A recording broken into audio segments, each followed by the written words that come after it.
ажлын хэсэг зүгээр их хурлын даргын захирамжаар байгуулах юм уу, байнгын орооноос байгуулах юм гэдгээ нэгдүгээрт тодорхойлох хэрэгтэй байна. Хоёрдугаарт энэ орхон мөн том байна. Худалдаа хөгжлийн банкыг яриха боли тэхүү гээл. Ундаг ба шүү дээ. Политик яриад. Хамгаалалт мундаг байгаа учраас энэ даарахад байгаа юм л да эднэр. Их л галзуурч энэ та нар. Улаан хавар нэгэндээ гэдэг үг байд юм да. Артам та нарыг дийлнэ. Энэ засгийн газрын хуралдааны 13 өдрийн тэмдэглэлд ийм юм бичсэн байна. Орхон худалдаа хөгжлийн банкны гүйцэтгэх захирал, Мөнхбат худалдаа хөгжлийн банкны зөвлөх, Пүрэв төвшин худалдаа хөгжлийн банкны хуульчигч ийм хүмүүс засгийн газрын хуралдаанд орсон гэж. Одоо тэгчгээд худалдаа хөгжлийн банк гэж битгээр Пүрэв төвшин манай хүн биш болчихсон гэж чи дөрөв хэлвэ. Эдгээр юу хийгээд байна вэ гэхээр ерөөсөө цэвэр мафиозын структураар энэ банкны хадгаламжийн мөнгөн дээр тоглож байгаа улс. Нэг гартаа банкны гүйцэтгэх захирал гэх мэт албан тушаалтай нөгөө талдаа хулих компанитай. Тэр хадгаламжид байгаа мөнгөийг хулих компани руугаа шахдаг. Тэгээ заа талд нь луураа хийдэг. Улс төрчдийг лоббидэг, хахуулдаг. Ийм замаар л та нар амьдарч байгаа шүү дээ.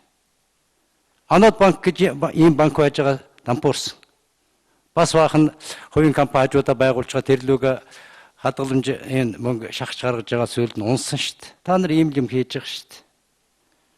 Одоо чи нэг хурал дээр ирчгээд их л томорч шүү дээ.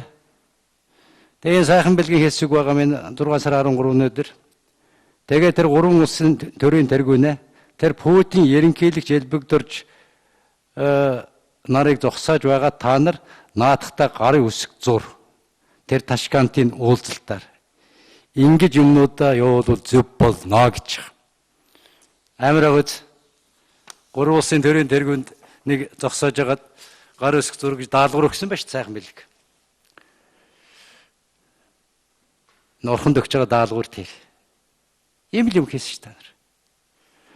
Засгийн газрын хуралдааны дэг гэж байна л да энэ 9 онд батлагдсан 1 сарын 7-ны дэг. Хуралдаанаар хэлэлцүүлэх асуудлыг санаачилсан засгийн газрын гишүүн уг асуудалд дурдсан журмын дагуу санал авна гэд санхүүгийн болон хууль зүйн асуудал хариуцсан төрийн захиргааны төв байгуулах гэж байгаа. Заавал санал авна гэж байгаа шүү. Энэ байхгүй энийг хийгээгүй гэдэг төрийн сайхан бэлэг хэлээд гарваа. Тэгээ би ажлын хэсгийн ажиллах хүрээг нь хэлэх гэж. Энэ худалдаа хөгжлийн банкыг тойрсон энэ улс төрчдийн лоббитай луурыг бүхэлдэн шалгах хэрэгтэй. Энэ төмөрлөгөө үйлдвэрийг яаж авсан, цементийг яаж авсан, эрдэнтийг яаж авсан, Монгол Росыг яаж авсан, одоо 3 4 баг нуурыг эдгээр яаж авах гэж байгааг бүгдийг шалгах хэрэгтэй. Энэ хүрээнд энэ банктай асуудал ярина. Өөр арга байхгүй. Та нар би тэр эрдэнэ байлиг гэдэг нь үзүүлээдэг. Тэр нуус ноёж на гаргаад ир. Энэ хурал дээр авчир тэрийг. Яас их нуугддгийг. Тэр эзэн чинь. Энэ хүний чинь өөрийг үзмээр байна. Энэ Монгол улс худалдаа эрдэнэ байлиг гэдэг хүний хувийн компани өмчлөг тэрчгтээ шилжлээ л дээ. Эзнээ үзчихэд өхмөр байна штэ орхон. Тэр миний эзнийг чи надад нэг үзүүлчихэж. Юунд нэг нуудгийн та нар. Тийм бодолтой Монгол хүн айл гэр болгонд байна шүү дээ. Эзнээ үзье. Даварсаар дагвын оронд болно гэдэг л болж байгаа. Энэ зөвхөн нэг эдийн засгийн ганц үйлдвэрийн асуудал биш ээ. Энэ бол цаашдаа энэ Монгол төмний цаашдын амьдралын хэв маягийн асуудал яригдаад байгаамаа. Энэ мафиозын бүлэглэл мөнхөд Монгол төрийн толгой сууж хөссөн болгоно хийх хүлээн зөвшөөрөхгүй юу гэдэг л асуудал яригдж байгаа. Өөр энд асуудал байхгүй.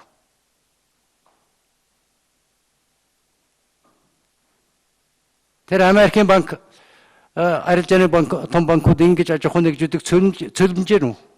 Ингэж газар нутгийг цөлмжээр нү? Ингэж улс төрчдөр хүссэн шийдвэр болгоно гаргуул За, Нямдорж гишүүнд 1 минут. Одоо энэ Сүхбаатарын талбай нурд хэсэг байна.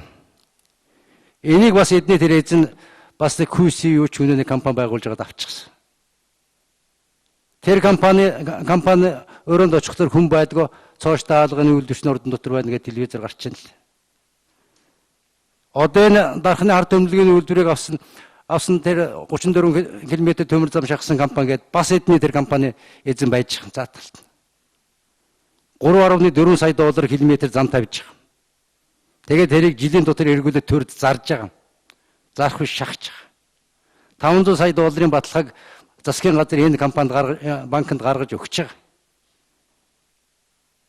Энэ засгийн газрын хуралдааны тэмдэглэлийг үзэхэд жүжигийг тутан урхан тэр прив төвшөөр ярьсаар байгаа л дуусгасан. Эрдэнэбат нэг юм танилцуулах гэсэн бусад бүх яриа энэ хүмүүс хийгээл санснаг гүйцэтгүүлэл гаргасан.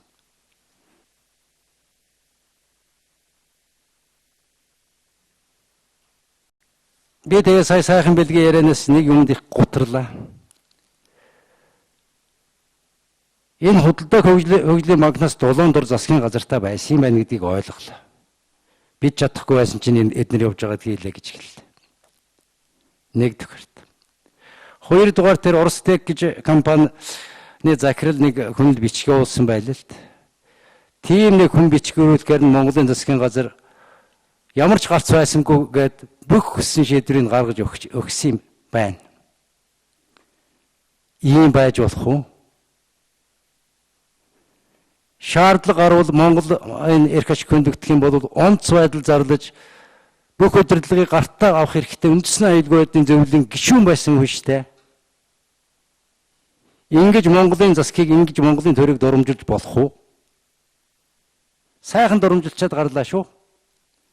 Бид чадахгүй байсан юм а энэ худалдаа хөгжлийн банкны хэдэн сая ирчүүд чадсан юм а. Нэг хоёрдугаарт нөгөө талаас нэг бичих хүрээд ирсэн юм а. Бид өөр сонголт байгаагүй маа буугаад өгчихсөн.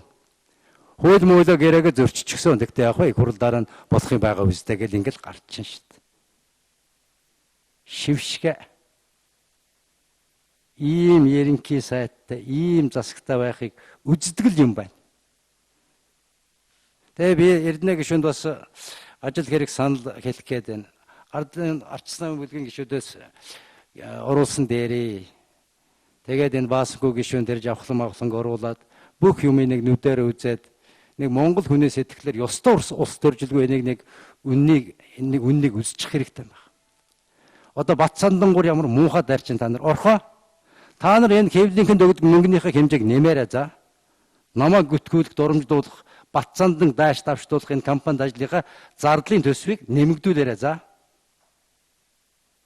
Кевлинхэнд би бас хэлчих. Эднээс авах мөнгөнийхөө хэмжээг ставкийг их өндөр болгох. Батсандангийн толгойг салгаж агаад биеийг хоёр тийш харуулж агаад 1.5 тэрбум долларын юм төгрөгийн зээлтэйгээ дурамжлаад өчигдөр юм тавьж ялаа шүү дээ. Толгойг нь хэлж тайрч яах нүдэ та нар? Ийм л юм та нар хийгээ сууж байгаа шүү дээ. Мөнгөний санхүүжүүлж байгаа та нар.